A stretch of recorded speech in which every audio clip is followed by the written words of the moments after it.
안녕하십니까. 오늘은 씩씩TV 두 번째 남성환 특집으로 준비해봤습니다. 이참에 제가 아침에 피 검사를 해봤는데 그 결과를 들으러 비뇨기과 외래를 가보겠습니다.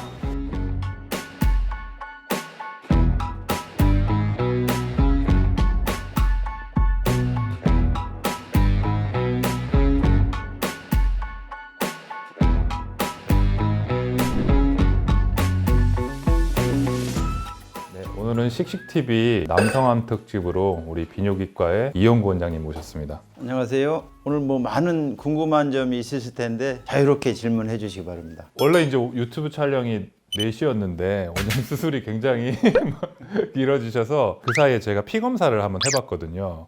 비뇨기과의 암 표지자 검사라고 하는 PSA 검사를 했는데 그 PSA가 뭔가요, 원장님? 보통 우리가 종양 표지자 검사라고 그러는데요. 확실한 종양 표지자 검사는 유일하게 전립선암만 있습니다. 아마 여러분들 검진을 하시면 자기도 몰래 PSA가 돼 있는 경우도 있을 겁니다. 그래서 이제 제가 이제 검사한 수치가 있는데 이 정도 수치 제 나이 때 괜찮은 건가요? 40대 중반 뭐 1.34 정도는 괜찮습니다. 아, 그럼 이 수치가 그러면 나이가 들수록 조금씩 올라가는 수치인가요? 네, 나이별로 좀씩은 올라가요. 그럼 전립선암은 주로 몇 살 정도 때 그렇게 많은 환자가 생기나요? 40대, 50대 되면 이제 발생하기 시작해서 거의 한 60% 이상은 60대 이상에서 이제 전립선암이 발생하죠. 저는 사실 이제 전립선암보다는 전립선 비대증은 많이 들어봤고 그런 걸 학생 때 배운 기억이 있는데 그럼 전립선 비대증이 있는 사람도 암으로 이렇게 변하기도 하고 그러는가요? 전립선 질환이 비뇨의학과의 3대 질환 중에 하나예요.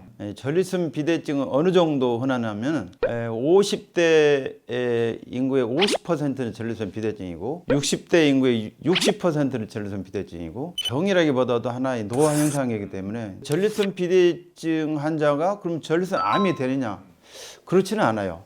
그럼 전립선암이 있을 때 어떤 증상이 있나요? 이 전립선 암으로 인해서 어떤 소변 증상 초기에는 거의 없어요. 비대증으로 병원에 왔는데 암이 조기 진단되는 경우가 꽤 많죠. 원장님, 전립선 비대증이 굉장히 많다고 하는데 그럼 진단은 어떻게 하게 되는 건가요? 이 전립선 비대증은 사이즈가 커진다고 해서 꼭 문제가 있는 건 아니에요. 사이즈가 커지더라도 요폐 증상이 없으면 좋은 거죠. 오줌발이 약해지는 뭐 그런 증상, 또 소변을 너무 자주 보게 된달지, 야간요, 밤에 1시간에 한 번씩 일어난달지, 또 급박요라고 그래서 10분 내로 안 가면은 옷에 다 싸는 거예요. 그게 이제 연세 드신 분, 비대증이 걸리신 분들이 다 호소하는 증상이에요.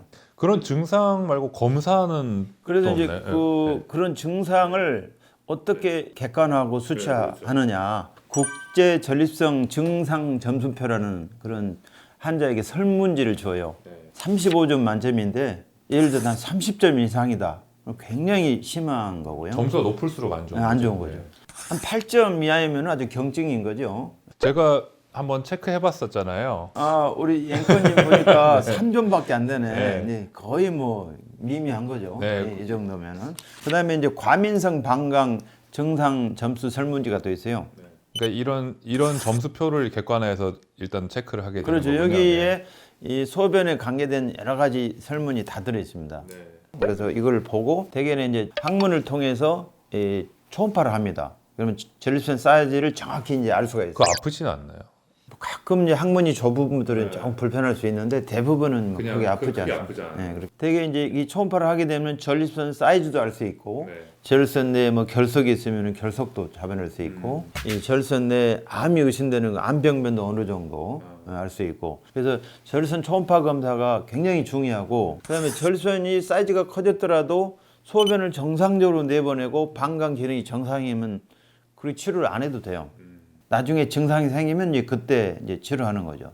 그러면 이제 전립선 암에 대한 검사는 여기서 좀 다른 차이가 있나요? 그때는 전립선 MRI를 할 수도 있고요. 암이 의심되는 부위가 확실히 보이면 우리가 조직 검사를 하게 돼요. 그럼 이제 암이라 그러면 굉장히 생명이랑 직결되는 건데 전립선 암은 그럼 완치가 될 수 있는 암인가요, 그게? 전립선 암은 다른 암에서는 없는 확실한 PSA라는 검사, 조기 검진이 가능하다는 것이죠. 대부분 초기 암이기 때문에 거의 100% 완치될 수 있는 그런 암이에요. 근데 그 검사를 하지 않고 증상이 있어서 진단되는 경우에는 말기 암일 확률이 높아요. 그럼 국가 검진에서도 다 기본적으로 어느 연령대 되면 포함이 되는 검사인 거죠? PSA가 아직은 국가검진이 우리나라에서 안 되고 있는데요. 서양에서는 1위 암이라고 했습니까? 일본도 1위 암이고 우리나라는 아직 이제 한 3위 정도 된 걸로 지금 통계가 잡히고 있는데 왜 1위가 안 되느냐? 국가검진 안 해주기 때문이에요.